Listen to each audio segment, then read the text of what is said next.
I took my kitchen from this to this. And how much did it cost? $381.97 to be exact. Before it was dark, dirty, and dated, but functional. She just needed some love. Don't we all? Someday I'll do a full remodel, but for now, this'll do. Cabinets off. Painting.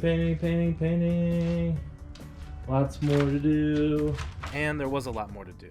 Just because it's cheap doesn't mean it's easy. Cleaning and priming everything alone was no small task. There were over a dozen drawers and cabinets, each of which had to be cleaned, hardware removed, primed, then painted. Clean paint, etc., etc. If I'm being honest, this is where the process started to get to me a bit. I'll tell you what my dad told me. You have to learn to compartmentalize these projects. One thing at a time, or you'll get overwhelmed. One hard part is that some of this ended up being a bit of a waste of time. The old hardware never cleaned up like I wanted it to, and painting the floor turned into a huge mess. But you just keep going. I did paint my fridge white, which was a bold choice, but it looks good.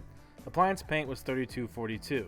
I had a 5-gallon bucket of primer and another one of Roman plaster paint I've used all throughout the house. But I think I probably used a gallon's worth of primer, that would be $16.98, and 1 gallon of wall paint for $25.98. Also, I used a gallon of ultra white semi-gloss for the cabinets, and that was $40.98. I painted the walls and trim, hung the cabinets back up, and moved on.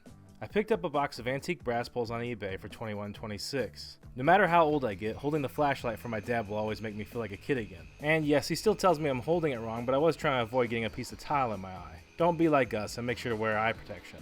This next part wouldn't have happened without him though. I always wanted backsplash, but I've never worked with tile before. These white Subway tiles are 15 cents each at Lowe's. 100 for about $16.22. Tile glue was $15.97, and we did some brown grout for contrast. That was $15.58. Measure, back outside the cut, check the fit, and repeat. Once we got going, it came together pretty quickly, and the backsplash was done in about a day and a half. I picked up a new linoleum floor at Home Depot for about $159.60. Dad took a few measurements and we installed it so fast I forgot to film it. This was the cherry on top. The floor really makes the space and changed the room instantly. And finally for the countertop, I tried a few things but eventually settled on a peel and stick surface top for $36.98.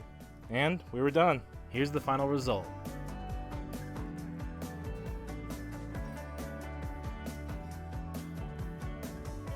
This isn't my forever kitchen, but it looks a lot better and should last a few years. If you want to see where I really spent the money, check out my basement cost breakdown next. Subscribe to follow along, I appreciate it, and I'll see you next time.